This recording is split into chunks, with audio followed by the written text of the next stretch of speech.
వేల సంవత్సరాలు గడిచినా ప్రపంచంలో అస్సలు పాడవని ఆహార పదార్థం ఏదైనా ఉందా అంటే అది ఖచ్చితంగా తేనె మాత్రమే. పురాతన ఈజిప్టు పిరమిడ్లలో వేల ఏళ్లనాటి తేనె కుండలు బయటపడ్డాయి. ఆశ్చర్యకరమైన విషయమేమిటంటే సైంటిస్టులు ఆ తేనెను పరిశీలించినప్పుడు అది ఇప్పటికీ తినడానికి వీలుగా పాడవకుండా ఉందట.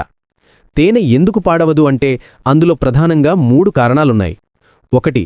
నీటి శాతం తక్కువ. తేనెలో తేమ అంటే మాయిశ్చర్ చాలా తక్కువగా ఉంటుంది.